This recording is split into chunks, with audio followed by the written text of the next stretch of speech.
All right, Caitlin Clark, the Wonder Kid. She is a WNBA player and actually brought attention to women's professional basketball. I mean, let's be real, maybe for the first time ever. I say this respectfully because my youngest sister was an NCAA, she graduated, but was an NCAA women's basketball player. So I do have a soft spot in my heart for women's basketball. I'm not going to sit up here like some people and mock the sport.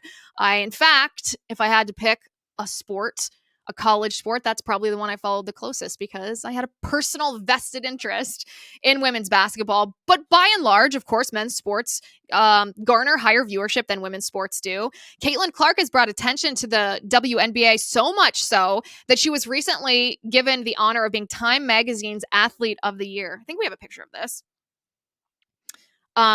We can show this on the screen. She was given Time Magazine's Athletes of the Year, which is going to increase her profile even more than the profile she already enjoys. She was interviewed extensively for this article, and she gave the interviewer the following quote. I'm going to read it to you. This is the woke quote that I was talking about at the beginning of the show. She says, quote, "I want to say I've earned every single thing, but as a white person, there is privilege. A lot of those players in the league that have been really good have been black players. This league has kind of been built on them. The more we appreciate that, highlight that, talk about that, and then continue to have brands and companies invest in those players that have made this league incredible, I think it's very important. I have to continue to try to change that. The more we can elevate black women, that's going to be a beautiful thing." She is receiving widespread backlash for that because it's just wokeness. Essentially apologizing for being white, talking about having white privilege, talking about trying to pressure brands and companies to elevate black women.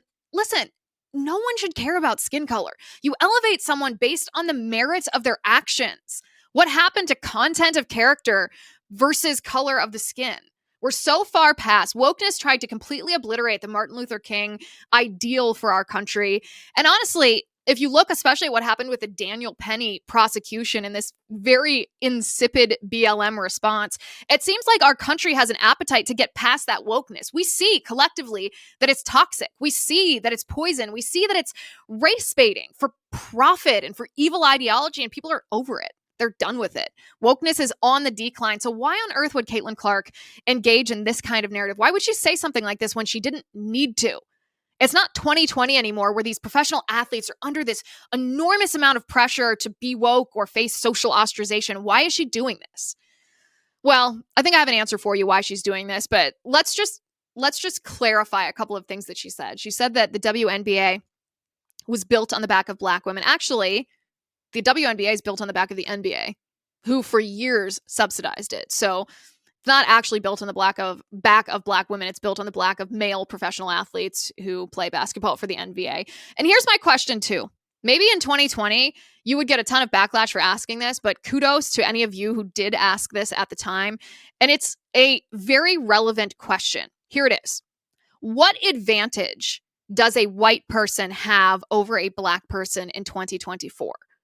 What rights do white people enjoy in 2024 that black people don't? What institutional racism do black people suffer from in 2024 that white people don't? The answer to that is there is no legal racism aimed at black people in our country. There is institutional discrimination against white people in our country, but there's no such thing as white privilege the way that Caitlin Clark is describing it. In fact, the extra-based take on this is in sports, especially professional sports, it's harder for a white person to succeed than a black person because black people, especially, look at a basketball court. Black people are inherently better at basketball than white people are. That's simply obvious to anybody who has a pair of eyes. Okay, so why then is Caitlin Clark feeling this pressure to publicly virtue signal, to be woke? My sister, as I mentioned, an NCAA basketball player, she just graduated. She said she wasn't surprised when she saw this quote from Caitlin Clark. I showed it to her after I had read the story. She said Caitlin Clark didn't switch from being a conservative to a liberal. She said Caitlin Clark has always been woke. She's just been quieter about it. She just hasn't made a big public statement, but it was kind of widely known that Caitlin Clark was woke. again, that brings us to the question, why now?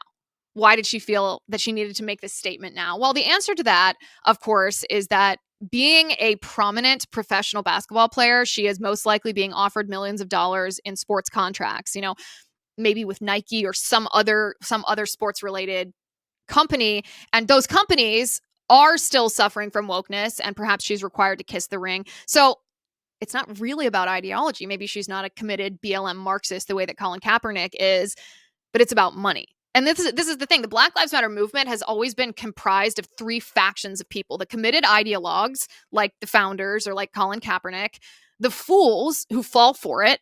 So a lot of the people who were marching or had the marching in Black Lives Matter riots, or who had the black square on their Instagram accounts. And then the third faction is money grubbers, the grifters who are just race baiting in order to profit off of them. So basically what Caitlin Clark has done here is she has simply switched factions. She's switched from a fool who fell prey to this wokeness, and now she is in the money grubber category, that she's fine engaging in this kind of race baiting if it profits her. Well, let me just say, race baiting in and of itself is grotesque. Race baiting for money is downright evil, and we should all tell Caitlin Clark exactly that. We should hold her accountable for her behavior.